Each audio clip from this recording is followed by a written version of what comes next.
Hello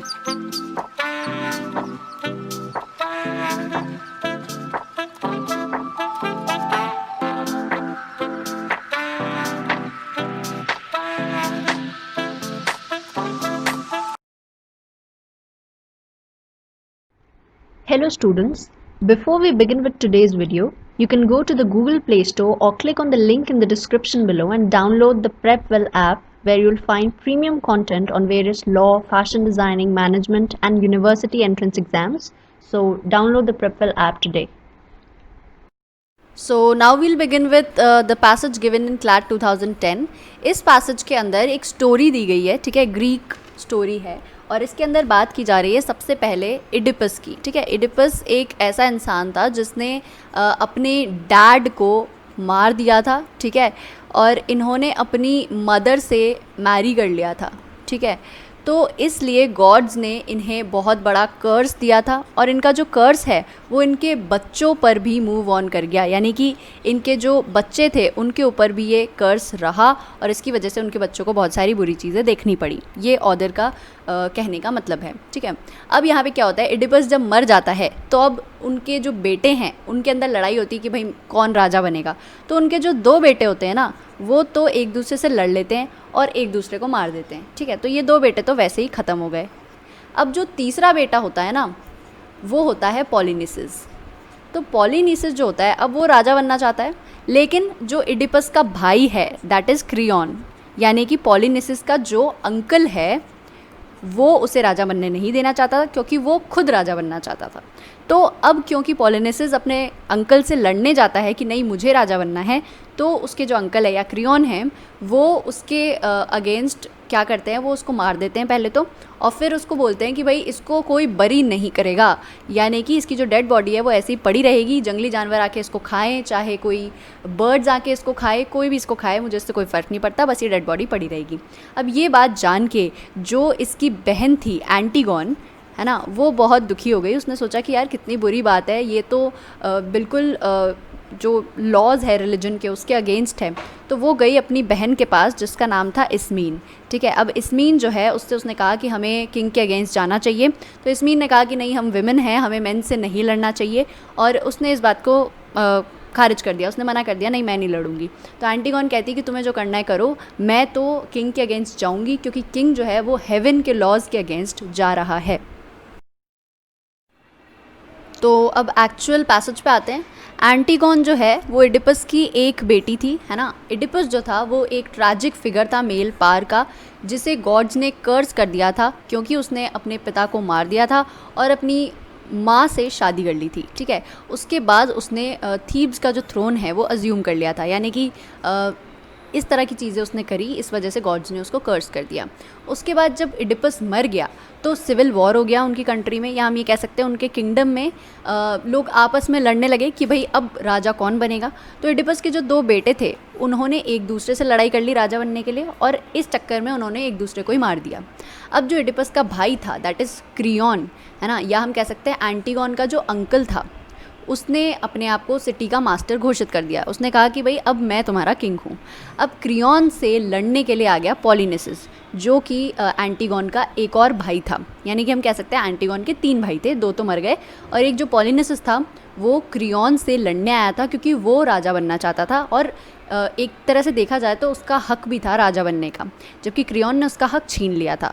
तो crayon को आया गुस्सा, उसने क्या किया, उसे कहा कि भाई अब तुम्हें ऑनरेबल बरियल भी नहीं मिलेगा, यानी कि उसको मार दिया गया और उसे ऐसे ही छोड़ दिया गया, मतलब बरी भी नहीं किया और छोड़ दिया गया ताकि उसे जंगली जानवर खा जाए, या कोई लिखा हुआ है यहाँ पे कैरियन बर्ड्स खा जाए, ऐसी बर्ड्स जो कि डेड बॉडीज़ पे फीड करती हैं, हमें पता है वल्चर्स हैं, इस तरह की जो बर्ड्स हैं, हॉक्स हैं, वो सब खा जाएंगी इनको। इस वजह से एंटीगॉन जो है उसे बहुत बुरा लग रहा था क्योंकि पॉलिनिसिस उसका भाई था। तो वो गई अपनी बहन इस्मीन के पास, ठीक है, और उसने उसे चैलेंज किया।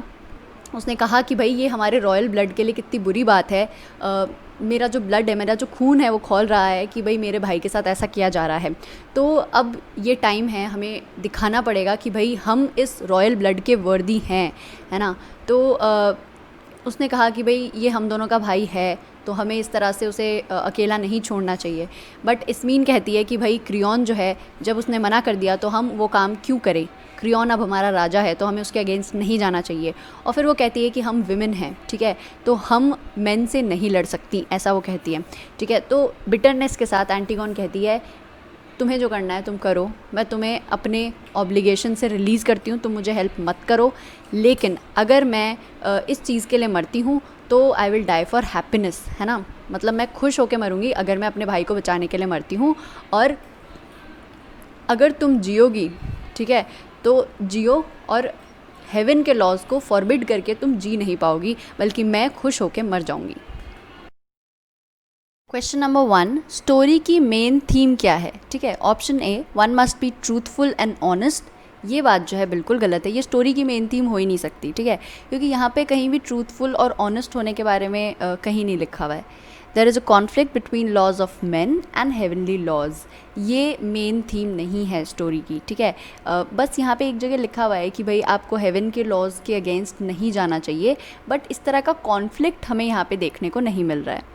One must be true to one skins, ये बात जो है बिल्कुल सही है, यही स्टोरी की मेन थीम है, क्योंकि एंटीगॉन एक वुमेन होते हुए भी अपने भाई को बचाने के लिए इतने बड़े जो रूलर है क्रियॉन है अपने अंकल से लड़ने के लिए चली गई। तो अगर ऐसा है तो मतलब ये यही कहना चाह रही है ना स्टोरी कि आपको अपने भाई बहनों के लिए हमेशा प्रेजेंट रहना चाहिए, हमेशा उनका साथ देना चाहिए, उन्हें सपोर्ट करना चाहिए। वॉर इज़ एन ईविल, ये भी मेन थीम नहीं है पैसेज की, ठीक है। So option D would also be wrong. इसके अंदर आपको लग रहा होगा स्टेटमेंट सारे करेक्ट है ना, आपको लगेगा ये सारे ऑप्शन सही हो सकते हैं, लेकिन आपको बेस्ट ऑप्शन चूज़ करना है, तो बेस्ट ऑप्शन जो है वो ऑप्शन सी होगा। नंबर 2, एंटीगॉन जो है उसने क्रियॉन के ऑर्डर्स को डिफाई क्यों किया, क्यों नहीं माना। तो पैसेज में ये बात साफ साफ लिखी गई कि एंटीगॉन जो है वो अपनी सिस्टर इस्मीन के पास इसीलिए गई क्योंकि ये चीज़ें जो हो रही थी उसके भाई के साथ, वो एक चैलेंज थी उसके रॉयल ब्लड के लिए, यानी कि वो नहीं देख पा रही थी कि ऐसी चीज़ें उसके सामने हो रही हैं। Option A, she loved her brother, obviously she loved her brother, लेकिन बेटर ऑप्शन क्या होगा, बेटर ऑप्शन ये होगा कि उसकी जो कॉन्शियस है या उसका जो रॉयल ब्लड है वो उसको ये सब देखने के लिए जो है अप्रूव नहीं कर रहा था इस बात को, है ना, वो ये सब चीज़ें नहीं देख पा रही थी। She was to give an honourable burial to her brother, तो ये बात भी गलत है, क्योंकि ये है कि वो ऑनरेबल बरियल देना तो चाहती थी, लेकिन उसने क्रियॉन के ऑर्डर्स को क्यों डिफ़ाई किया, है ना, हमें ये बताना। तो उसके लिए हमारे पास कोई स्ट्रॉन्ग मोटिव होना चाहिए। अगर आप किसी किंग को डिफ़ाई कर रहे हो तो आपके पास एक स्ट्रॉन्ग मोटिव होना चाहिए, जो कि बी नहीं था। She felt she was bound by her heavenly obligation, ये बात जो है बिल्कुल करेक्ट है, क्योंकि वो एक तरह से उसे लग रहा था कि ये हेवनली लॉज के अगेंस्ट है कि आप किसी को मरता हुआ छोड़ दो और उसको बरी ना करो, ठीक है। तो ऑप्शन सी करेक्ट होगा। To teach Creon a lesson, ये तो बिल्कुल ही गलत है, ठीक है, वो उसके खुद के अंकल थे तो वो उनको लेसन क्यों सिखाना चाहेगी। So option C would be correct. Question number 3, आपके ओपिनियन में स्टोरी का लॉजिकल एंड क्या हो सकता है। अब एक्चुअल एंड तो हमें पता नहीं है क्योंकि हमने इस पैसेज के अंदर सिर्फ एक पैराग्राफ लिया है उसका, बट लॉजिकली क्या हो सकता है and. Antigone might have agreed with her sister and refrained from giving a burial to Polynices, ये ऑप्शन बिल्कुल गलत होगा, क्योंकि आप देखेंगे पैसेज की जो लास्ट लाइन है वहाँ पे एंटीगॉन कहती है if I die for it what happiness, यानी कि उसे खुशी मिलेगी अगर वो इस चीज़ के लिए मर भी जाए तो, और अगर उसकी बहन जो है वो जीना चाहती है तो वो जी सकती है, ठीक है। Antigone might have been allowed by Creon to give a decent burial to her brother, ये तो बिल्कुल भी नहीं हो सकता, क्योंकि आप ये कह रहे हैं कि क्रियॉन जो कि किंग था वहाँ का, वो अपने ही ऑर्डर्स को वापस ले ले। ये उसकी ईगो पे या उसकी प्राइड पे कितना बड़ा अटैक होगा अगर वो खुद के ऑर्डर्स को वापस ले लेगा तो, है ना, तो वो ऐसा कभी नहीं करेगा। Antigone might have defied the order of Creon but forgiven by him, तो ये बात भी गलत है, एंटीगॉन को भी वो फॉरगिव नहीं करता, ठीक है। क्रियॉन का जैसा आप देख रहे हैं वो अगर अपने खुद के भाई के बच्चे को मार सकता है और उसे इस तरह से छोड़ सकता है बिना बरी किए हुए, तो वो एंटीगॉन को क्यों छोड़ देगा। Antigone might have been executed for defying the order of the king, ये बात जो है ये लॉजिकल एंड होना चाहिए, क्योंकि ऑब्वियस सी बात है वो डिफाई तो करेगी किंग को, लेकिन क्रियॉन जो है वो उसको फॉरगिव नहीं करेगा, ये भी बहुत ऑब्वियस है, तो ऑब्वियस सी बात है किंग उसको मार देगा। So the correct option would be D. Question number 4, उस टाइम पे विमेन का सोसाइटी के अंदर क्या स्टेटस था। तो पैसेज में हम देखते हैं इस्मीन जो है वो एंटीगॉन से कहती है कि हम क्रियॉन से कैसे लड़ाई कर सकते हैं, और वो कहती है कि एंटीगॉन हम लोग विमेन हैं, हम मेन से नहीं लड़ सकते। तो इसका मतलब ये है कि वो जो इस्मीन है वो अपने आप को बहुत वीक समझती हैं as compared to men. Option A were liberated, ये बात गलत है, ठीक है। वो लोग अगर लिबरेटेड होती तो एंटीगॉन इस तरह की बातें नहीं करती। Could have taken their own decisions, ये बात भी गलत होगी, क्योंकि यहाँ पे सिर्फ एंटीगॉन ऐसा लग रहा है कि वो शायद खुद के डिसीजंस देती होंगी, बट इस्मीन की बातों से ऐसा नहीं लग रहा कि उस टाइम की वुमेन अपने डिसीजंस ले सकती होंगी। Considered themselves inferior and subordinate to men, ये बात जो है बिल्कुल सही है, और इसीलिए इस्मीन कहती है कि भाई हम मेन से नहीं लड़ सकते क्योंकि हम विमेन हैं। क्लेम्ड इक्वालिटी विथ मेन, ये बात भी गलत है, कहीं भी इस्मीन नहीं कहती कि भाई हमें भी इक्वल राइट्स मिलने चाहिए या फिर हम मेन से लड़ सकती हैं, हमारे अंदर इतनी पावर है। तो इस तरह की कोई बातें यहाँ पे है नहीं। So option C would be correct. Question number 5, Thebes में सिविल वॉर क्यों हुआ था? तो यहाँ पे लिखा हुआ है कि क्योंकि इडिपस की डेथ हो गई थी इसलिए वहाँ पे थीब्स में सिविल वॉर हो गया, क्योंकि उसके जो 2 बेटे थे वो लड़ाई कर रहे थे एक दूसरे से, उन्होंने लड़के एक दूसरे को मार दिया क्योंकि वो उस थीब्स पे रूल करना चाहते थे। Option A of the curse of gods, ये बात गलत है, गॉड्स के कर्स में ऐसा कुछ भी नहीं था कि आपके यहाँ सिविल वॉर हो जाएगा। The brothers of Antigone were greedy, ये बात भी गलत है, ऐसा कहीं नहीं दिया गया कि वो दोनों ग्रीडी थे। There was a fight among sons of Oedipus for the inheritance of the kingdom, ये बात जो है ये बिल्कुल सही है, क्योंकि यहाँ लिखा हुआ है कि थीब्स के अंदर जो इडिपस के दोनों बेटे थे उन्होंने एक दूसरे से लड़ाई करी और एक दूसरे को मार दिया। There was a conflict between a son of Oedipus and Creon, ये कॉन्फ्लिक्ट जो है वो सिविल वॉर के बाद हुआ था, सिविल वॉर इस वजह से नहीं हुआ था। So option D would be wrong and the correct option is option C. 6, carrion bird के बारे में कौन सी बात सही है? तो ऑब्वियस सी बात है कि कैरियन बर्ड जो है वो मरे हुए जानवरों को खाती है। हमें इससे पता चल रहा है कि पैसेज में लिखा हुआ है कि वो जो डेड बॉडी थी उसके लिए कैरियन बर्ड्स के लिए छोड़ दी गई थी वो। Option A birds of prey, ये बात गलत होगी, क्योंकि ऑब्वियस सी बात है हमें पता है बर्ड्स 2 ही तरह की होती है, या तो वो प्रे को मार के खाती है या फिर वो डेड बॉडी पे फीड करती हैं, ठीक है, दोनों चीज़ें कोई भी बर्ड नहीं करती। क्योंकि कैरियन बर्ड डेड बॉडीज़ को खाती है तो वो बर्ड ऑफ प्रे नहीं हो सकती। विच ईट्स ह्यूमन फ्लैश, तो ऐसी कोई स्पेसिफिक बर्ड आज तक नहीं मिली है जो सिर्फ ह्यूमन फ्लैश खाती हो, ठीक है। सो ऑप्शन बी भी गलत होगा, विच ईट्स डेड बॉडीज़, ये बात जो है बिल्कुल सही है, क्योंकि ऑब्वियस सी बात है वो सारे ही डेड जानवरों को खाती है तो वो इंसानों को भी खाती है। विच ईट्स ओनली ग्रेन, ये तो बिल्कुल ही गलत होगा, क्योंकि अगर वो सिर्फ ग्रेन खाती तो पैसेज में ऐसा नहीं लिखा होता कि इस डेड बॉडी के लिए, पॉलिनेसिस की जो बॉडी है उसको कैरियन बर्ड के लिए छोड़ दिया गया है। So option C would be correct. Number 7, Creon ने पॉलिनेसिस को एक डिसेंट बरियल क्यों नहीं दिया? तो पैसेज में लिखा हुआ है कि क्रियॉन जो है अब क्योंकि वो थीब्स का मास्टर बन चुका था या मेन किंग बन चुका था, तो अब जब पॉलिनेसिस उससे लड़ने आया कि भाई मेरा हक है इस किंगडम के ऊपर, तब क्रियॉन ने उसको मार दिया और फिर कहा कि भाई तुम्हें ऑनरेबल बरियल नहीं मिलेगा। Option A he did not love Polynices, ये बात गलत है, पैसेज में ऐसा कुछ नहीं दिया गया है। पॉलिनेसिस फॉट अगेंस्ट क्रियॉन, ये बात जो है बिल्कुल सही है, पैसेज में लिखा हुआ है कि भाई he fought against Creon. Polynices was disobedient to Creon, ये भी गलत है, ऐसा कुछ नहीं है कि उसने उसकी बात नहीं मानी थी कोई। Polynices did not show bravery, ये बात भी गलत होगी। So option B would be correct. Question number 8, Ismene जो है उसने एंटीगॉन को सपोर्ट क्यों नहीं किया?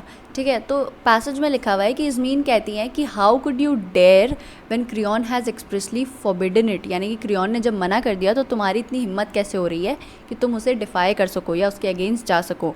और उसने फिर ये भी कहा कि भाई हम विमेन हैं और हम मेन से नहीं लड़ सकती।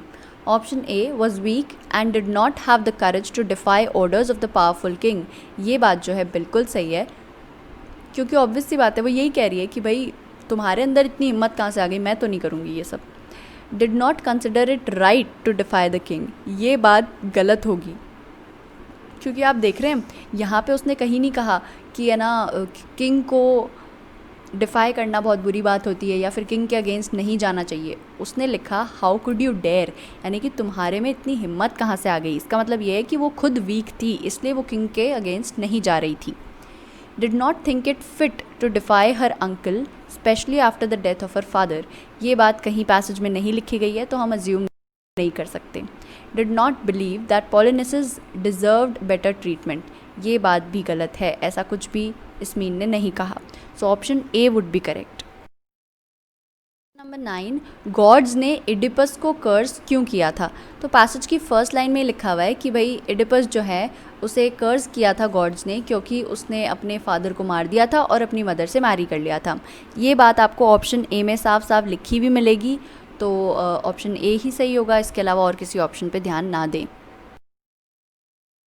नंबर 10, क्या ये story principle of vicarious liability को अप्रूव करती है क्या? अब प्रिंसिपल ऑफ विकेरियस लाइबिलिटी अगर आपने लॉ के अंदर पढ़ा होगा तो उसमें बताते हैं कि करता कोई और है और उसका भरता कोई और है, यानी कि एक्चुअल में क्राइम किसी और ने किया है लेकिन उसके लिए पे कोई और करता है। तो इसी तरह से इस स्टोरी के अंदर भी इडिपस ने जो गलत काम किए थे उसकी वजह से उसके बच्चों को सफ़र करना पड़ा था क्योंकि इडिपस के ऊपर एक कर्ज डाल दिया था गॉड्स ने। तो क्या ये स्टोरी अप्रूव करती है इस बात को कि ऐसा होना चाहिए? तो ऑब्वियस सी बात है कि ये स्टोरी इस चीज़ को अप्रूव नहीं करती क्योंकि विकेरियस लाइबिलिटी जो है वो किसी और सेंस में होती है। वो कभी भी ये नहीं कहती कि जो पेरेंट्स ने किया है वो बच्चों के साथ भी होना चाहिए, ठीक है। तो ये डिफरेंस है जो एक्चुअल लीगल विकेरियस लाइबिलिटी होती है और जो ये रियल लाइफ विकेरियस लाइबिलिटी हुई है इसके बीच में, ठीक है। तो ऑब्वियस सी बात है स्टोरी पढ़ने के बाद हमें यही लगेगा ना कि विकेरियस लाइबिलिटी नहीं होनी चाहिए किसी के साथ, क्योंकि करा उसके डैड ने था, मतलब एडिपस ने किया था जो भी किया था, और उसके बच्चों को इतना सब कुछ सफ़र करना पड़ा। So option A would be correct. On to the passage that came in CLAT 2011, ठीक है। अब ये जो पैसेज है ना, ये बात कर रहा है दो लोगों के बारे में जो इंडिया के अंदर फ्री एंटरप्राइज चाहते थे, यानी कि वो ये चाहते थे कि गवर्नमेंट जो है वो पूरी तरह से मार्केट को कंट्रोल ना करे, ठीक है। जो मार्केट के फोर्सेस हैं वो प्रोडक्ट्स के प्राइस या फिर प्रोडक्ट की जो सर्विसेज हैं, किस तरह की चीज़ें मिलेंगी, उन सबको कंट्रोल मार्केट खुद करे या मार्केट की डिमांड्स करे, मार्केट की सप्लाईज करे, गवर्नमेंट उसको कंट्रोल ना करे। ऐसा दो लोग चाहते थे, ठीक है। पहले जो थे उनका नाम था फिलिप स्प्रैट, ठीक है। तो ये जो थे ये कैम्ब्रिज के एक स्टूडेंट थे जो 1920 में इंडिया आए थे और ये चाहते थे कि इंडिया के अंदर ये रेवोल्यूशन करवा सके। उस टाइम पे अगर आप जानते हो ब्रिटिश रूल था इंडिया के ऊपर, तो जब ये आए तो ब्रिटिश ने इनको जेल में डाल दिया कि भाई तुम तो इंडिया में रेवोल्यूशन करवाना चाह रहे हो, इसलिए उन्होंने इसको जेल में डाल दिया। अब क्या हुआ कि दूसरे जो इंसान थे वो थे एडी श्रॉफ, है ना। इन्होंने, ये एक अच्छे इकोनॉमिस्ट थे, तो इन्होंने 1954 में एक फोरम बनाया फ्री एंटरप्राइज़ के लिए, यानी कि ये चाहते थे कि इंडिया में फ्री एंटरप्राइज स्टार्ट हो, ठीक है। अब इंडिया जो है वो फ्री हो चुकी थी। फिलिप स्प्रैट जो है वो 1950s के आसपास जेल से छूट गए थे, एक अच्छे मैगज़ीन के एडिटर बन चुके थे, है ना, मैगज़ीन में लिखते थे कई सारी चीज़ें। तो फिलिप स्प्रैट और एडी श्रॉफ दोनों ने एक ही टाइम पे अपनी आवाज़ उठाई फ्री एंटरप्राइज़ के लिए, लेकिन उससे ज़्यादा कोई फ़र्क नहीं पड़ा। 1950s में इंडिया जो है वो बिल्कुल भी फ्री एंटरप्राइज़ में नहीं मानती थी, वहाँ पे हर चीज़ के अंदर गवर्नमेंट का कंट्रोल होता था। लेकिन जब 1966 आया, जब रुपी जो है उसकी वैल्यू बहुत कम हो गई, है ना, हमारी जो करेंसी है वो बहुत ज़्यादा डी वैल्यू हो गई, तो गवर्नमेंट ने कई सारे मेजर्स ऐसे उठाए जिससे कि हमारी जो इकोनॉमी है वो फ्री एंटरप्राइज बन सके, या हम ये कह सकते हैं कि मार्केट पे थोड़ा कम कंट्रोल करने लगी गवर्नमेंट। लेकिन उसके बाद क्या हुआ, 1969 में जब इंदिरा गांधी गवर्नमेंट जो है, कांग्रेस जो है वो स्प्लिट हो गई, तो फिर से एक और टारकी आ गई, यानी कि फिर से गवर्नमेंट मार्केट को कंट्रोल करने लगी। यही इस पैसेज का मेन हम कह सकते हैं एम है या मेन इशू है, यही बताना कि इंडिया के अंदर किस तरह से फ्री मार्केट बहुत लेट आया या फ्री एंटरप्राइज बहुत लेट आया, शुरुआत में नहीं था। अब हम एक्चुअल पैसेज पे आते हैं। 1954 की बात हो रही है। बॉम्बे के इकोनॉमिस्ट थे जिनका नाम था एडी श्रॉफ, जिन्होंने एक फोरम बनाया फॉर फ्री एंटरप्राइज, यानी कि वो चाहते थे कि इंडिया के अंदर जो मार्केट है वो डिसाइड करे कि किस तरह की प्राइसेस होंगी चीज़ों की, किस तरह की सर्विसेज होंगी इंडिया में, किस तरह की चीज़ें होंगी, गवर्नमेंट हर चीज़ पे कंट्रोल ना करे, ठीक है। तो इनके जो इकोनॉमिक डेवलपमेंट के आइडियाज़ थे वो बहुत ज़्यादा डिफरेंट थे from the ideas of government of India, ठीक है। तो श्रॉफ ने कंप्लेन भी किया, उन्होंने कहा कि भाई गवर्नमेंट जो है वो इनडिफरेंस क्यों दिखा रही है। अगर वो डिस्करेज करे तो मैं समझता भी हूँ, यानी कि वो मना करे कि नहीं तुम्हारी जो ये आइडियोलॉजी है ये बेकार है, ये डिस्करेज करे तो मैं फिर भी समझता हूँ। लेकिन ये इनडिफरेंट क्यों है, ये मुझे इग्नोर क्यों कर रही है ना, हमारे आइडियाज़ को ये इग्नोर क्यों कर रहे हैं इंडिया की गवर्नमेंट, ठीक है।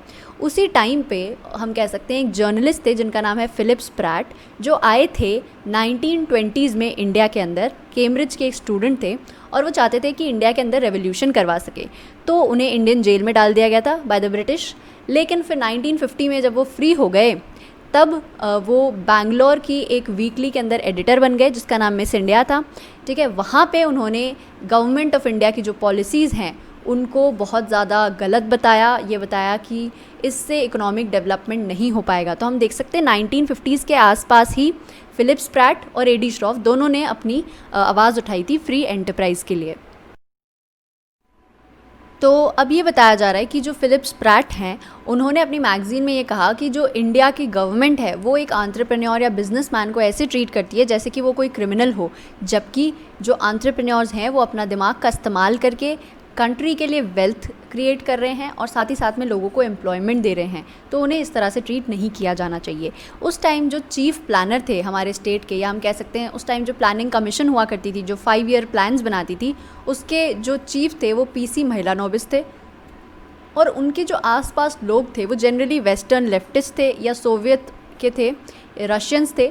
तो इन लोगों के हिसाब से इनकी बिलीफ उस टाइम पे ऐसी ही थी कि भाई गवर्नमेंट जो है उसको हर चीज़ के ऊपर रिजिड कंट्रोल रखना चाहिए, या फिर जितना भी मार्केट है, जो भी इकोनॉमिक एक्टिविटीज़ हो रही है उन पे पूरी तरह से कंट्रोल करके रखना चाहिए। तो इसका रिज़ल्ट ये निकला कि फ्री एंटरप्राइज़ जो है वो पूरी तरह से ख़त्म हो गई, यानी कि बिल्कुल भी फ्री एंटरप्राइज़ जो है काम नहीं कर पाई इंडिया में, और कंज्यूमर गुड्स का फेमाइन आ गया, ठीक है। हम ये समझ सकते हैं कि कंज्यूमर गुड्स जो हैं वो बहुत कम थे, है ना।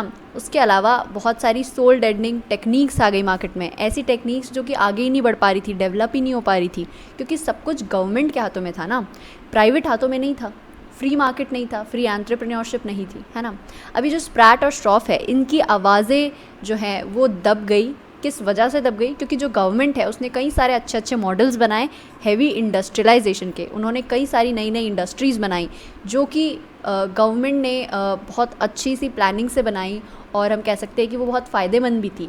लेकिन जो मार्केट है उसको इंडस्ट्रीज़ से फ़ायदा तो हुआ, पर फ्री एंटरप्राइज़ फिर भी नहीं आ पाई, है ना। लेकिन लोगों ने गवर्नमेंट की इंडस्ट्रियलाइजेशन पे ज़्यादा ध्यान दिया और स्प्रैट और श्रॉफ की बातों पे उतना ध्यान नहीं दिया। तो 1950s का जो टाइम था वो फ्री एंटरप्राइज़ के लिए बहुत ही बुरा था। फ्री मार्केट जो है वो बिल्कुल काम नहीं करता था इंडिया में। लेकिन टाइम टू टाइम ये जो आइडियाज़ थे वो रिवाइव होते गए, यानी कि कभी कभी बीच में किसी गवर्नमेंट को ऐसा लगता था कि नहीं हमें फ्री एंटरप्राइज़ को लाना चाहिए, तो वो कभी कभी थोड़ा बहुत जो है मार्केट को फ्री करने की कोशिश करते थे। जब 1966 में रुपी डी वैल्यू हो गया, रुपी की जो वैल्यू है वो बहुत गिर गई, तब क्या हुआ कि जो ट्रेड रजीम है उसको फ्री करने की बात चल रही थी, कुछ कुछ चीज़ें लिबरलाइज भी की गई। लेकिन इंदिरा गांधी की जब पार्टी आ गई है ना 1969 में, तब उन्होंने फिर से लेफ़्ट टर्न लिया और जो गवर्नमेंट है उसने फिर से इकोनॉमिक ऑटार्की चालू कर दी। या हम ये कह सकते हैं कि पूरी तरह से इकोनॉमिक डेवलपमेंट पे अपना कंट्रोल कर लिया, या जितने भी फ्री एंटरप्राइज़ की बातें हो रही थी वो बिल्कुल ही डिस्ट्रॉय कर दी, हम कह सकते हैं, क्योंकि हर चीज़ पे उन्होंने फिर से अपना हक जमा लिया। नंबर 1, पैसेज के हिसाब से इनमें से कौन सी बात सही है? Option A, PC Mahalanobis believed in empowering private entrepreneurs and promoting free market. तो ये बात तो बिल्कुल ही गलत होगी, क्योंकि हम जानते हैं पैसेज में लिखा हुआ है कि पीसी महिलानोबिस जो है उनके आसपास के लोग जो थे वो वेस्टर्न थे, सोवियत थे, जिनका ये सोचना था कि गवर्नमेंट का पूरी तरह से कंट्रोल होना चाहिए मार्केट के ऊपर। Philip Spratt preferred plans that would create economic conditions favorable for forward march by private enterprise। ये बात बिल्कुल सही है, क्योंकि आप जानते हैं पैसेज में लिखा हुआ है फिलिप स्प्रैट फ्री एंटरप्राइज चाहते थे इंडिया के अंदर। Restrictions on free markets enriched large Indian companies। ये बात बिल्कुल गलत है, क्योंकि जो फ्री मार्केट पे रेस्ट्रिक्शन थी उसकी वजह से इंडिया का इकोनॉमिक डेवलपमेंट नहीं हो पा रहा था। Philip Spratt oppose the devaluation of rupee in 1966। ये बात बिल्कुल गलत है। फिलिप जो है उन्होंने कभी भी वैल्यू जो डिक्रीज़ हुई रुपी की उसको अपोज नहीं किया, बल्कि उन्होंने इस बात को अपोज किया कि फ्री मार्केट क्यों नहीं हो रहा है इंडिया के अंदर। So option B would be correct.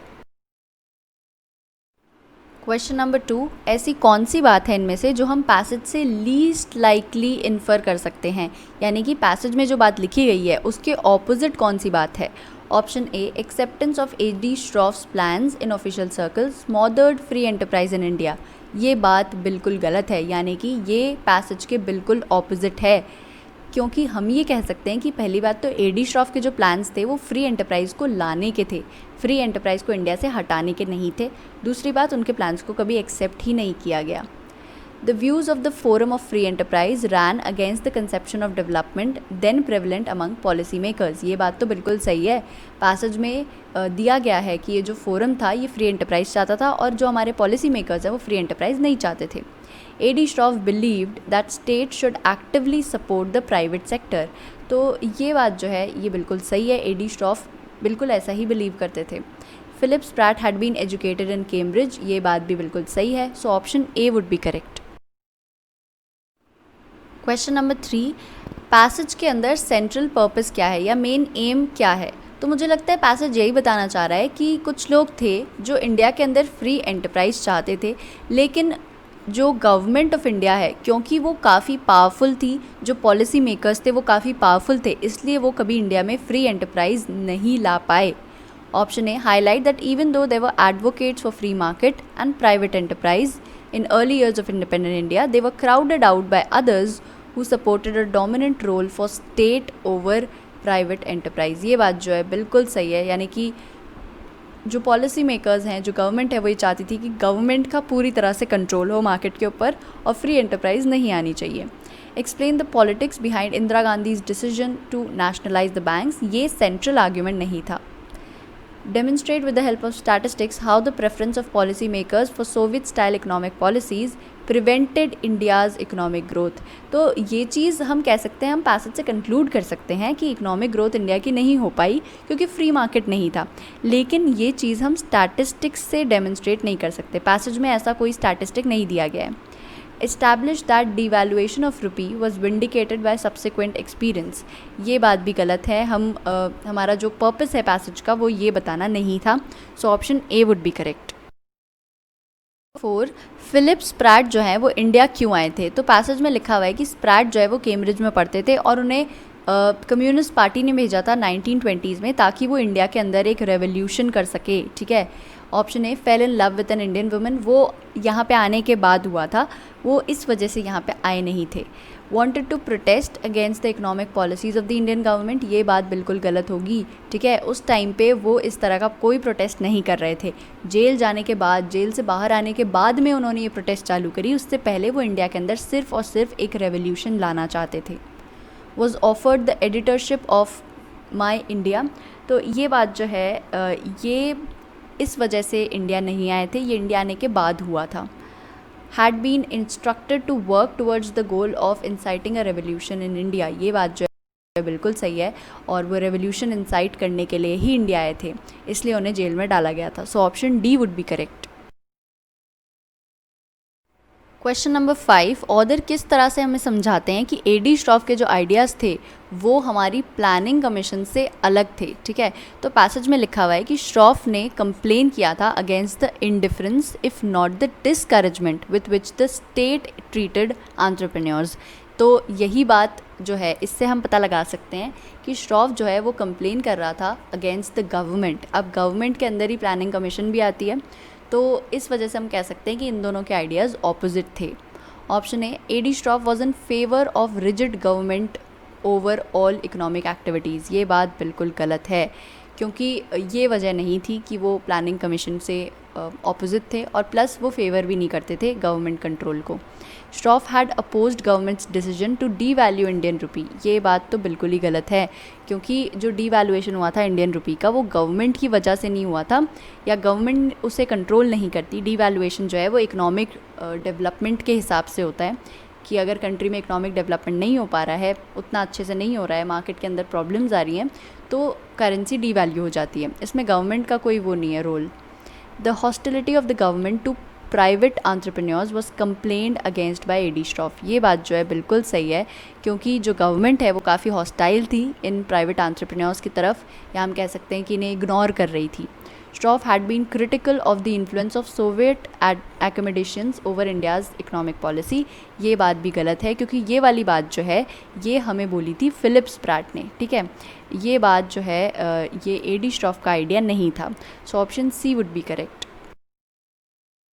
Question number 6, Philip Spratt जो है वो सही डायरेक्शन में किस वजह से चला गया।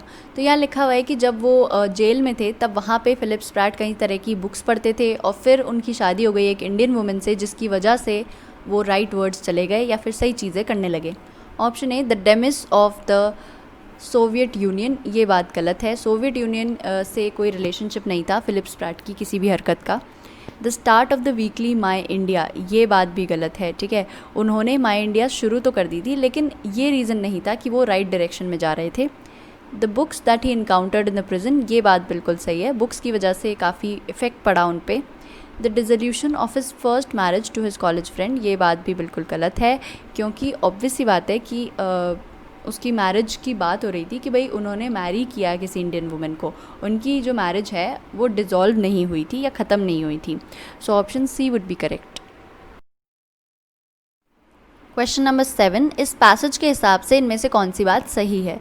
Option A, Philip Spratt and AD Shroff were members of the forum for free enterprise, ये बात गलत है। एडी स्ट्रॉफ इसके मेंबर थे, फिलिप स्प्रैट नहीं थे। The first 2 5-year plans emphasized on importance of private enterprise, ये बात बिल्कुल गलत होगी क्योंकि आप जानते हैं प्लानिंग कमीशन जो है वो पूरी तरह से गवर्नमेंट कंट्रोल चाहती थी इंडिया के मार्केट पे, तो वो प्राइवेट एंटरप्राइज के ऊपर क्यों एम्फेसाइज करेगी। PC Mahalanobis had mooted the expulsion of foreign firms like Coca-Cola and IBM from India, ये बात तो बिल्कुल ही गलत होगी क्योंकि वो जो है इनके एक्सपल्शन को मूट क्यों करेंगे, है ना, वो तो इनका एक्सपल्शन चाहते थे ना। तो ऑब्वियस सी बात है, ये पहली बात तो स्टेटमेंट भी गलत है, दूसरी बात पैसेज में इस बारे में कुछ भी नहीं दिया गया है। The hopes that licensing regime would be liberalized after devaluation of Indian rupee were belied in the aftermath of the split in the Congress party, ये बात जो है बिल्कुल सही है क्योंकि पैसेज में लिखा हुआ है कि लोगों को काफ़ी होप्स थी कि क्योंकि रुपी डीवैल्यू हो गया है तो अब शायद जो लाइसेंसिंग सिस्टम है वो लिबरलाइज हो जाएगा, लेकिन इंदिरा गांधी ने जब कांग्रेस को स्प्लिट कर दिया तब वहाँ पे इकोनॉमिक ऑटार्की वापस से आ गई, या फिर जो गवर्नमेंट है हम ये कह सकते हैं कि उसने पूरी तरह से मार्केट को कंट्रोल कर लिया। सो option D would be correct. Question number 8, other जो हैं वो ये कहते हैं कि 1969 में कई सारी इंडस्ट्रीज़ को नेशनलाइज किया गया, तो ऐसा उन्होंने क्यों किया। Option A, show the contradiction between AD Shroff's economic views and official economic policies of the government of India, ये बात बिल्कुल गलत है। वो इस तरह का कॉन्ट्रडिक्शन नहीं बताना चाह रहे थे, वो सिंपली ये बताना चाह रहे थे कि ये जो स्प्लिट हुआ कांग्रेस पार्टी के अंदर उसकी वजह से ये लेफ़्ट टर्न आया, ठीक है। अगर ये स्प्लिट नहीं होता तो शायद ऐसा नहीं होता। Exemplify the shift of the Indira Gandhi led government to the left, ये बात जो है बिल्कुल सही है पैसेज में क्योंकि यही लिखा हुआ है। Demonstrate the ideological changes in the world view of Philip Spratt, ये बात भी गलत है क्योंकि यहाँ पे फिलिप स्प्रैट के व्यूज़ का कोई इस्तेमाल नहीं हो रहा। Highlight the negative political repercussions of the decision to devalue the Indian currency, ये बात भी गलत है, ठीक है। यहाँ पे इंडियन करेंसी का डी वैल्यू होना और जो कांग्रेस पार्टी का स्प्लिट होना या फिर नेशनलाइजेशन ऑफ इंडस्ट्रीज़ है उनके बीच में कोई रिलेशनशिप नहीं है। So option B would be correct. यहाँ पे एक सेंटेंस दिया हुआ है और हमें यहाँ पे ब्लैंक स्पेस के अंदर सही वर्ड फिल करना है। तो neither Philip Spratt nor AD Shroff dash able to convince Mahalanobis. अब यहाँ आपको जो प्रॉब्लम होगी वो होगी ऑप्शन ए और ऑप्शन सी के बीच में। बी और डी तो हो ही नहीं सकता क्योंकि आर और इज़ हम प्रेजेंट के लिए इस्तेमाल करते हैं और वर और वॉज हम पास्ट के लिए इस्तेमाल करते हैं। तो ये चीज़ें क्योंकि पास्ट में हुई हैं तो हमें पता है कि या तो वर होगा या फिर वॉज होगा। अब वर हम तब इस्तेमाल करेंगे जब हम ऐसे कहेंगे कि both Philip Spratt and AD Shroff were not able to convince Mahalanobis, ठीक है। जब हम बोथ की बात एक साथ करते हैं तब हम वर का इस्तेमाल करते हैं, जबकि यहाँ पे हम कह रहे हैं neither Philip Spratt nor AD Shroff, यानी कि अब जो वर्ड है उसके जस्ट पहले हमने किसी एक ही इंसान की बात करी है, सिंगुलर इंसान की, इसलिए यहाँ पे वॉज आएगा, ठीक है। So option C would be correct, ठीक है। Number 10, the word invade in this passage means. तो यहाँ पे लिखा हुआ है कि फिलिप स्प्रैट जो है उन्होंने अपनी जो वीकली थी माय इंडिया उसके अंदर इकोनॉमिक पॉलिसीज़ जो हैं गवर्नमेंट ऑफ इंडिया की उसके अगेंस्ट इन्वे किया, यानी कि उन पॉलिसीज़ को अपोज कर रहे थे वो, उनके अगेंस्ट बातें कर रहे थे वो। ऑप्शन ए प्रेज्ड, ये बात बिल्कुल गलत होगी क्योंकि उन्हें वो पॉलिसीज़ पसंद नहीं आई थी, वो उसके ऑपोजिट बोल रहे थे, उसके अगेंस्ट जा रहे थे, तो वो उसे प्रेज़ कैसे कर सकते हैं। रिसाइटेड, ये बात भी गलत है, वो रिसाइट नहीं कर रहे थे या फिर वो उनकी पॉलिसीज़ को नहीं बता रहे थे, वो उन पॉलिसीज़ के अगेंस्ट बातें कर रहे थे। प्रोक्लेम्ड, ये बात भी गलत है क्योंकि ऑब्वियस सी बात है कि वो सबको नहीं बताना चाह रहे थे कि किस तरह की पॉलिसीज़ गवर्नमेंट ऑफ इंडिया बना रही है। प्रोक्लेम करना यानी कि सारी दुनिया को बताना कोई चीज़, है ना, तो वो चीज़ नहीं कर रहे थे वो। रेमोन्स्ट्रेटेड यानी कि हम किसी चीज़ के अगेंस्ट आर्ग्यू कर रहे हैं या डिबेट कर रहे हैं कि नहीं ये चीज़ नहीं होनी चाहिए। सो ये चीज़ बिल्कुल सही होगी क्योंकि जो फिलिप स्प्रैट है वो भी गवर्नमेंट की पॉलिसीज़ के अगेंस्ट बात कर रहे थे। सो option D would be correct. तो अब हम आते हैं उस पैसेज पे जो आईलेट 2010 में आया था। इस पैसेज के अंदर ऑथर आपको ये बता रहे हैं कि आप किस तरह से एक सक्सेसफुल आर्टिस्टिक करियर बना सकते हो। अब वो दो लोगों की बात करते हैं, एक वो लोग जो कि अपने आर्ट को सेल करना चाहते हैं और दूसरे वो लोग जो सेल नहीं करना चाहते, जिन्हें वो प्योरिस्ट कह रहे हैं, ठीक है। अब ऑथर ये कहते हैं कि जो लोग अपने आर्ट को बेचना चाहते हैं उन्हें ये पता होना चाहिए कि भाई मार्केट के अंदर उनकी वो जो पेंटिंग है या कोई भी वर्क ऑफ आर्ट है उसकी वैल्यू क्या होगी मार्केट में, ठीक है। उनकी वैल्यू के हिसाब से वो मार्केट में उसकी प्राइस नहीं लगा सकते। यानी कि अगर आपने कोई ऐसी पेंटिंग बनाई है या कोई ऐसा वर्क ऑफ आर्ट बनाया है जो आपके दिल के बहुत करीब हो, उससे कोई फ़र्क नहीं पड़ता, आप उसकी वैल्यू उस बेसिस पे नहीं बना सकते कि भाई वो आपके लिए कितना इम्पॉर्टेंट है, ठीक है। ज़रूरी नहीं है कि वो मार्केट के लिए भी उतना इम्पॉर्टेंट हो। अगर आप फर्स्ट पेंटिंग बेच रहे हो अपनी, तो आप एक्सपेक्ट नहीं कर सकते कि वो बहुत ज़्यादा पैसों में बिक जाएगी।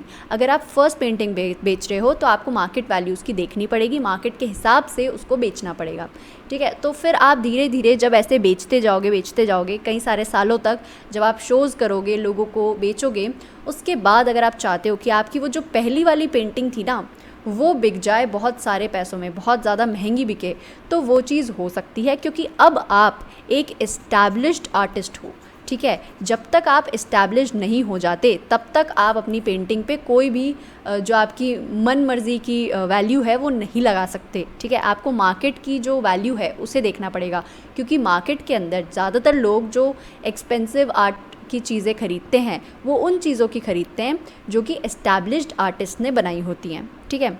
लोग अपना पैसा ऐसे चीज़ों पे खर्च नहीं करते जो कि बिगनर्स बना रहे हों या फिर जो नए नए पेंटर्स आए हों वो चीज़ें बना रहे हों, तो उनके ऊपर लोग इतना ज़्यादा पैसा खर्च नहीं करना चाहते, कोई भी नहीं करता, ठीक है। इसलिए हमें पहले एस्टैब्लिश्ड बनना होगा, उसके बाद हमें अपनी चीज़ों को बेचना होगा। अब हम आते हैं प्योरिस्ट पे। जो प्योरिस्ट लोग होते हैं वो ये मानते हैं कि भाई हमारा आर्ट जो है वो बहुत ही अच्छा है, हमारे दिल के बहुत करीब है, लेकिन हम उसे सेल नहीं करना चाहते, हम उस आर्ट पे कोई वैल्यू नहीं लगाना चाहते, हम उसे मार्केट में नहीं बेचना चाहते। तो भाई ऑथर कह रहे हैं कि तुम नहीं बेचना चाहते, लेकिन एक दिन तो तुम मरोगे ना, तुम्हारे मरने के बाद वो अगर तुम उसे डिस्ट्रॉय करके नहीं मरते तो वो जो पेंटिंग है वो किसी भी तरह से मार्केट में चली जाएगी, तुम कुछ ही कर लो, ठीक है। चाहे कोई ऑक्शन के रूप में चले जाए, ठीक है, चाहे कोई गवर्नमेंट टैक्स के रूप में चला जाए, कोई गैलरी में उसे डिस्प्ले कर दे, या हम कह सकते हैं कोई भी तरीका हो, कोई तुम्हारा जो रिलेटिव है वो उसे सेल कर दे, कुछ भी हो, वो मार्केट में जानी ही है। अब मार्केट में जाके उसकी क्या प्राइस लगे तुम्हें नहीं पता, हो सकता है वो पेंटिंग तुम्हारे लिए बहुत इंपॉर्टेंट हो लेकिन उसकी प्राइस बहुत कम लगे या वो बहुत कम पैसों में बिक जाए। तो इसलिए ऑथर कह रहे हैं कि जब तक तुम जिंदा हो तब मैं ये होप करता हूँ कि तुम खुद अपनी पेंटिंग पे कोई एक अच्छा प्राइस लगाओ, ठीक है, और खुद अपनी पेंटिंग को बेचो और फिर अपने करियर को सक्सेसफुल बनाओ, ठीक है। इससे बेटर कि कोई और तुम्हारी पेंटिंग्स को बेच के पैसे कमाए, इससे कि तुम खुद अपना अच्छा करियर बनाओ, अपनी पेंटिंग्स को अपने हिसाब से अपना प्राइस लगा के बेचो और एक अच्छा करियर तुम बना सकते हो। तो अब हम एक्चुअल पैसेज पे आ जाते हैं। अब ऑदर यहाँ कह रहे हैं कि आर्टिस्ट जो हैं उनको अपने आर्ट को काफ़ी सीरियसली लेना चाहिए, क्योंकि ये उनका चोज़न प्रोफेशन है, यानी कि इससे उन्हें पैसे मिलने वाले हैं। तो अच्छा आर्ट या ओरिजिनल आर्ट बनाने के लिए उन्हें ग्रेट स्किल, इंसाइट की ज़रूरत पड़ेगी। इसके अलावा उनका जो आइडिया या कॉन्सेप्ट है उसे उन्हें अपने वर्क ऑफ आर्ट के अंदर कन्वर्ट करने के लिए उसे बहुत ज़्यादा इमोशन अराउजिंग, बहुत ज़्यादा थॉट प्रोवोकिंग बनाना पड़ेगा। या हम ये कह सकते हैं कि उन्हें अपना जो आर्ट है उसको बेचने के लिए लोगों से उसे रिलेट करना पड़ेगा। या हम ये कह सकते हैं कि उनका काम ऐसा होना चाहिए जिससे लोग रिलेट कर पाएँ, जिससे लोग समझ पाए, है ना, उस टैलेंट को अप्रिशिएट कर पाए या उस पर कोई वैल्यू लगा पाएँ। लेकिन अब यहाँ आते हैं हमारे पास प्योरिस्ट, वो लोग जो कि कभी भी अपना आर्ट बेचना नहीं चाहते। वो बहुत अच्छे अच्छे आर्टिस्टिक चीज़ें बनाते हैं लेकिन कभी नहीं बेचते, क्योंकि वो चाहते हैं कि भाई हम अपने आर्ट को नहीं बेचना चाहते, और उनको ज़रूरत भी नहीं है, क्योंकि वो अफोर्ड कर सकते हैं। उनके पास ऑलरेडी बहुत ज़्यादा ख़ानदानी पैसा होगा या फिर कोई और जॉब होगी बहुत अच्छी, इसलिए शायद वो अपने आर्ट को नहीं बेचना चाहते, क्योंकि वो ऐसा समझते हैं कि आर्ट जो है वो उनको अपने आप को एक्सप्रेस करने का एक तरीका है, और इसलिए वो उनके दिल के बहुत करीब है। तो वो दूसरों को वो आर्ट नहीं देना चाहते, या फिर वो ये सोचते हैं कि एक तरह से आर्ट पे पैसा लगाना या आर्ट पे किसी तरह की मनी वैल्यू लगाना उसे प्रोस्टिट्यूट करने जैसा है, ठीक है, उसे डिबेस करने जैसा है, ठीक है। तो लेकिन अब कुछ लोग ऐसे भी होते हैं जो कि आर्टिस्ट हैं, और वो आर्टिस्ट इसीलिए बने हैं क्योंकि वो अपने आर्ट को बेचना चाहते हैं, या फिर उनके पास कमाई करने का और कोई तरीका नहीं है।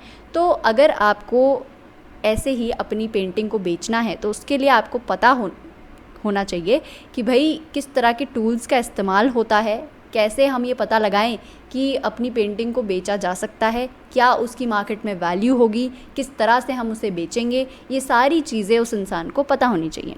अब ऑदर एक एग्जांपल दे रहे हैं, वो कह रहे हैं कि अभी अभी आपने स्टार्ट आउट किया है एज एन आर्टिस्ट, यानी कि आपने शुरुआत की है, अभी आपने कोई बहुत ज़्यादा पेंटिंग्स बनाई नहीं है, लेकिन बहुत कम एक्सपीरियंस है आपको हर चीज़ का, शोइंग का, सेलिंग का, हर चीज़ के अंदर आपको एक्सपीरियंस नहीं है।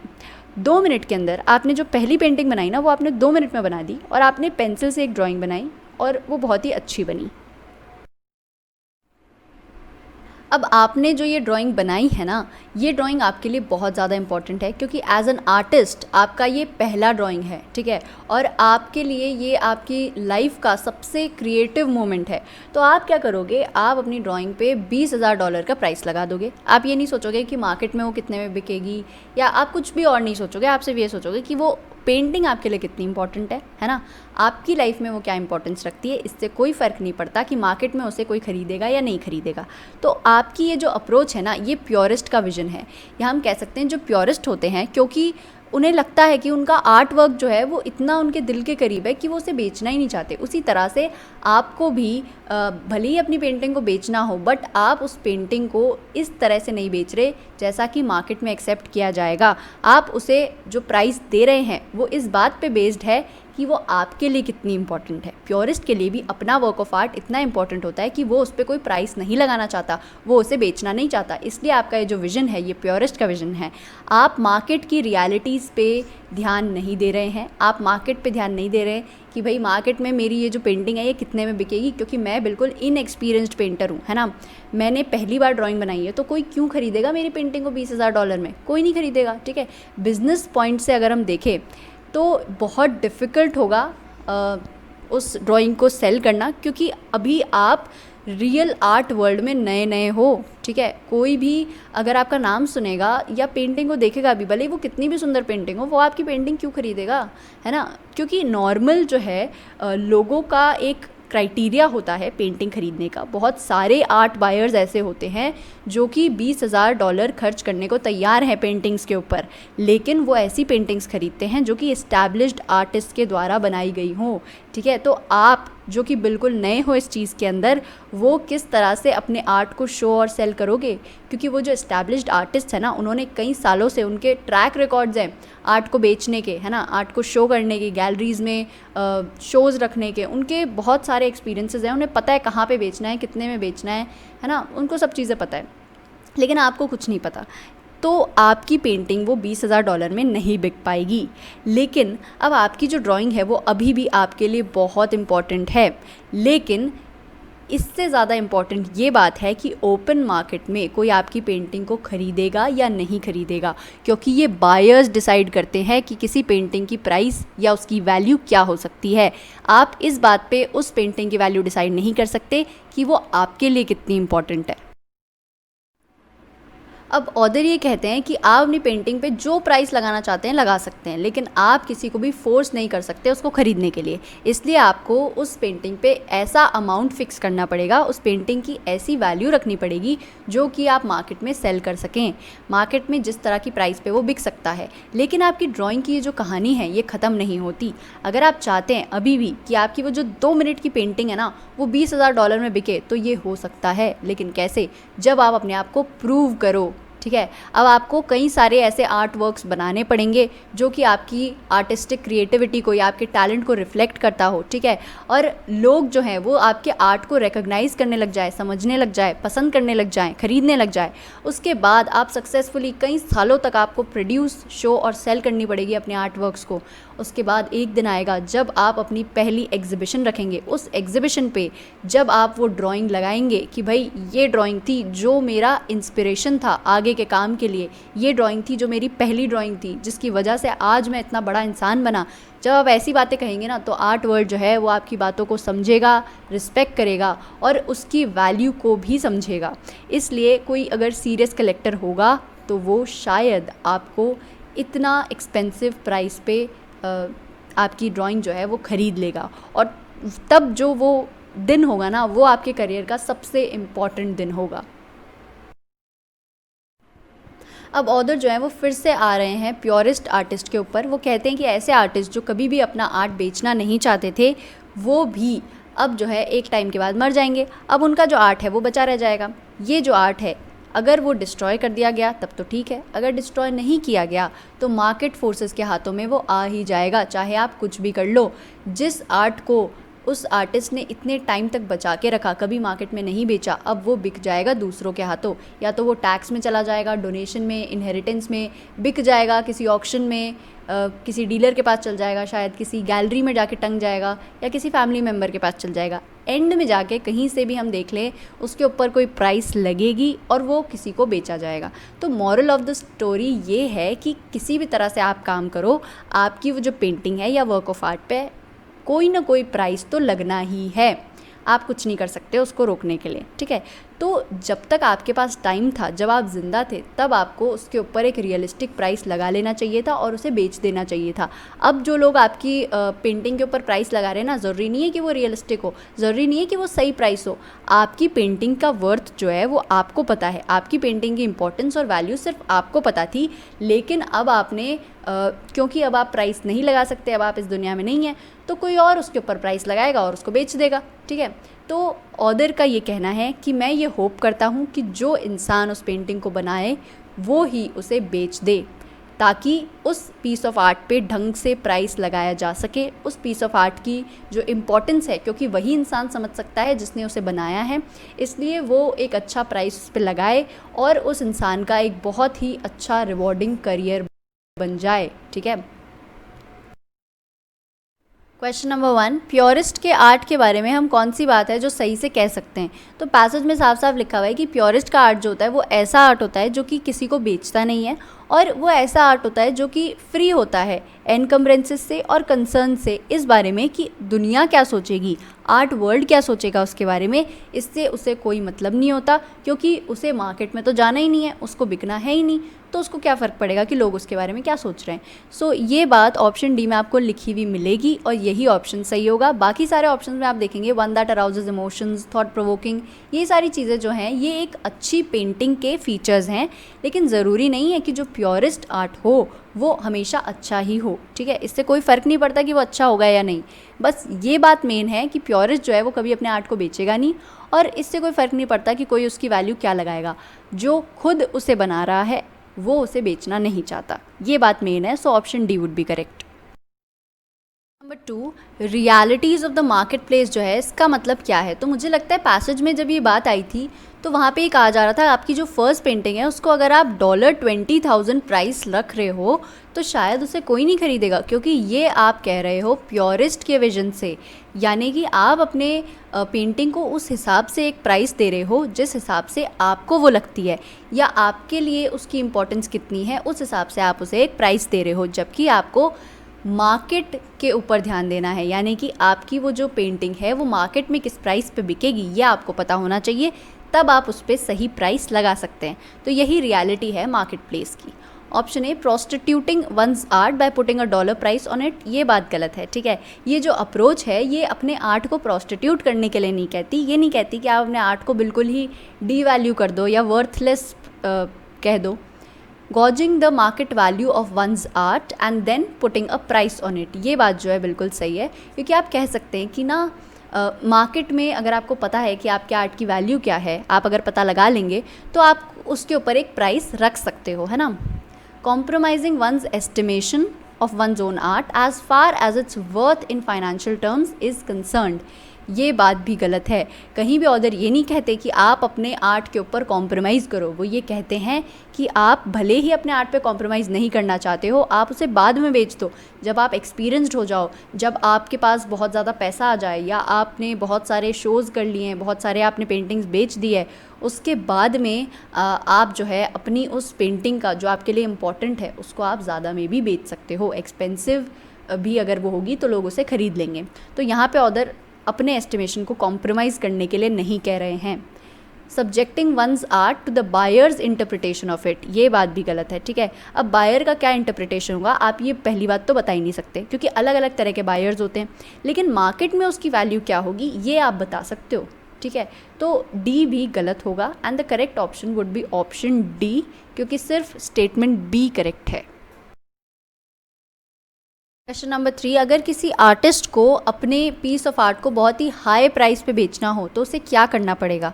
Option A, get endorsed by fellow artists and art critics, ये बात जो है बिल्कुल सही है। आप कह सकते हैं कि अगर वो एंडोर्स किया जाएगा या दूसरे आर्टिस्ट जो हैं वो कहेंगे कि यार इस आर्टिस्ट की तो पेंटिंग बहुत अच्छी है, तो लोग उसे खरीदेंगे, ऑब्वियस सी बात है।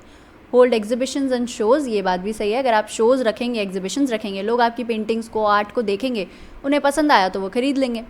Gradually increase the collectability of his और her art in the market place, ये बात जो है बिल्कुल सही है, क्योंकि आप जब बहुत सारी पेंटिंग्स अपनी बेच देंगे तो तब आप इस पॉइंट पे आ जाएंगे कि आप किसी एक पेंटिंग को बहुत ज़्यादा हाई प्राइस पे बेच सकें। सो option D should be correct, क्योंकि सारी ही ऑप्शंस जो हैं वो सही है। क्वेश्चन नंबर 4, किसी भी आर्टिस्ट का जो फर्स्ट पीस होता है उसे मार्केट में किस तरह से देखा जाता है। ऑप्शन ए, हिज मास्टरपीस, ये तो बिल्कुल ही गलत होगा, क्योंकि आप देख सकते हैं कि मार्केट में जब आप बहुत सालों से अपना प्रोडक्ट या अपनी पीस ऑफ आर्ट को बेच रहे होते हो तब जाके कहीं एक पॉइंट आता है जब आपके किसी आर्ट पीस को मास्टरपीस कहा जाता है। ठीक है, आपके पहले पीस को मास्टरपीस नहीं कहा जा सकता। The most collectable piece in his और हर रेपर्टोयर, ये बात भी गलत होगी, क्योंकि ज़रूरी नहीं है ना कि जो उसका फर्स्ट पीस ऑफ आर्ट हो वो उतना अच्छा हो कि वो सबसे कलेक्टेबल पीस बन जाए, है ना, सबसे ज़्यादा लोग उसे ख़रीदना चाहें। A blueprint to discern the other's unique style and point of view, ये बात भी गलत है, क्योंकि आप सिर्फ एक पेंटिंग से नहीं बता सकते कि ऑदर की स्टाइल क्या है या उसका पॉइंट ऑफ व्यू क्या है। जब तक आप उस ऑदर के या उस आर्टिस्ट के बहुत सारे आर्ट वर्क्स को ना देख ले तब तक आप उसके बारे में कुछ नहीं बोल सकते। सो ये ऑप्शन भी गलत होगा। The inspiration for all his subsequent works, ये बात जो है बिल्कुल सही है, क्योंकि ये एक इंस्पिरेशन ही तो है, जो उसका फर्स्ट पीस ऑफ आर्ट है वो इंस्पिरेशन की तरह काम कर रहा है। जैसा कि पैसेज के अंदर उस एग्जाम्पल में कहा गया था कि आप जब उसे बेचना चाहेंगे बहुत ज़्यादा पैसे में मार्केट के अंदर, तो आप कह सकते हैं कि ये मेरे आर्ट का सबसे बड़ा इंस्पिरेशन था, और फिर आप उसको किसी भी एक्सपेंसिव प्राइस रेंज पे बेच सकते हैं। सो option D should be correct. Question number 5, एक प्योरिस्ट के पॉइंट ऑफ व्यू से सबसे बड़ी आयनी क्या हो सकती है। Option A, a piece from his collection is eventually sold at the same price that he had estimated to be its real worth years earlier, ये बात जो है बिल्कुल गलत होगी, क्योंकि अगर वो सेम प्राइस पे बिकेगा तो इसमें आयनी क्या है ना, आयनी तब होती है जब आप जो सोच रहे हो उससे बिल्कुल ऑपोजिट चीज़ हो जाए। Option B, his art is subjected to the market forces against which he strove his entire life, ये एक आयनी है, क्योंकि पूरी ज़िंदगी उसने अपने आर्ट को नहीं बेचा, वो उसे अपने आर्ट को मार्केट से बचाना चाहता था, जबकि अब वो जब मर गया है तो उसके आर्ट को मार्केट में जाना ही पड़ेगा, वो उसे रोक ही नहीं सकता।